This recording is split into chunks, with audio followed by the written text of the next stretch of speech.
লড়াই করে সংগ্রাম করি আজকে দেশ স্বাধীন করছি আপনাদের সমস্ত আকামের লাই নমিয়া। হ্যাঁ, সাংবাদিকরা আকাম করে সংগ্রাম করি আজকে অবৈধ সরকারের উচ্ছেদ করি দেশ স্বাধীন করছি আপনাদের আকামের লাই ন ভাই। আপনাদেরও কি ভূমিকা ছিল আমরাও দেখছি। আপনি আমাদের শিখাইতে আসিয়েন না।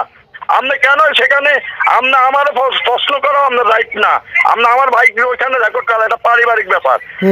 এটা কোনো দলগত ভাবে না।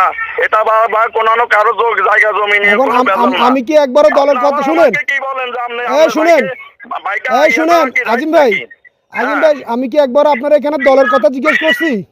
তাহলে আপনি কেন আমাকে আমি করছি কি না বলেন আগে সেটা। আপনাকে বলতেছে কেন আমাকে শ্বাস করলেন আপনার ভাইকে মারাটা কি রাইট নাকি? আমি কেন মারবো আমার ভাইকে? আমি কি বেয়াদব? হ্যাঁ, তা আপনার ভাই বলছে না আমার ভাইকে কেন মারবো ভাই? আপনার ভাই বলছে আপনার ভাই থানায় অভিযোগ করছে, তারপর আপনি বলেন মারেন নাই। আরে ভাই আপনার ভাই তো আপনার বিরুদ্ধে এরকম মিথ্যা কথা বলতে পারে, কারণ বুঝেন তো সব ভাই তো এক না ভাই। হ্যাঁ, তো এখন আপনি সবাই এক না, কিন্তু ভাই খুব কষ্ট লাগে আপনাদের এই সমস্ত। আমরা দেশ এই জন্য স্বাধীন করি নাই। আমরা দেশের সংগ্রাম করি, সরকারের উচ্ছেদ করি, বিপ্লব ঘটাই এইভাবে করি না আপনাদের সব আকাম কুকলাম করার জন্য ভাই। এখন আপনি বিপ্লব করছেন তাই বলে কি আপনি আপনার ভাইরে মারধর করবেন?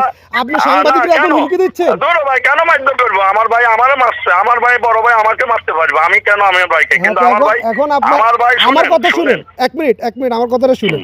আপনার ভাই এই হাসপাতালে ভর্তি হয়েছে, থানায় এসে অভিযোগ করলো, আপনি তারা মারধর করলেন। আমি আপনারে ফোন দিয়ে জানতে চাইলাম বিষয়টা কি। এখন আপনি স্বেচ্ছাসেবক থানা স্বেচ্ছাসেবক দলের পরিচয় দিয়ে আপনি এখন আমাকে হুমকি তুমকি দিচ্ছেন। আপনার পারিবারিক বিষয় আমি কেন নাক গলাতে যাচ্ছি? আমার কাছে আসছে বিদেন আমি জানছি না, আমি জানতাম না। আপনার হুমকি দিছে কে? কেন কথা বলেন? তা আপনি কি বলেন? আপনি দেখে নিবেন বলেন না কিছুক্ষণ আগে। আমি বলছি যে কে বলছে আপনাকে দেখেন? আপনি আন্দোলন সংগ্রামে আমার ভূমিকা কি ছিল সেটা দেখছেন। পারেন না এভাবে, পারেন না ভাই, আপনি এভাবে বলতে পারেন না ভাই। কিভাবে বলতে পারি আমি? আপনি আমাদের পারিবারিক ব্যাপার, আপনি কি আপনার সাংবাদিকের কাজ কারো পারিবারিক ব্যাপার নিয়ে নাক গলানো? সাংবাদিকের কাজটা কি আপনি আমার একটু সেটা বুঝে দেন একটু। সাংবাদিকের কাজ আপনি আমার তো ভালো জানেন। আপনি আকাম ধরেন যাই মিয়া দড়ি আপনি আমরা পারিবারিক ব্যাপারে ভাই ভাই সমস্যা আজকে বেজাল আছে, কাজ মিলে যাইব।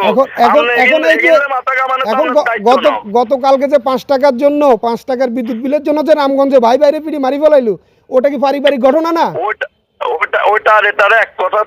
এটা তো আপনার মা দিছে আল্লাহর রাস্তায় খাওয়ানোর জন্য 8,000 টাকা আপনার ভাইয়ের কাছে। আপনার ভাইয়ের কাছে দিছে, শুনেন, আপনার ভাইয়ের কাছে দিছে। আপনি ওই টাকা চাচ্ছেন, আপনি মেম্বার নির্বাচন করবেন, ওই টাকা দিয়ে আপনি পাঞ্জাবি কিনে আপনার পোলাপান্ডে দিবেন। এটার জন্য আপনি ভাইয়ের সাথে মার্কেটিং করলেন, লাস্টে 2 টাকা বাইরে মারধর করলেন। না এটা পোলাপাইনের জন্য না। আমার মা টাকাটা বলছে যে যাই তোর ভাইয়ের থেকে বল তোকে দিতে, আমার ভাই আমারে দিয়ে দিছে, শেষ।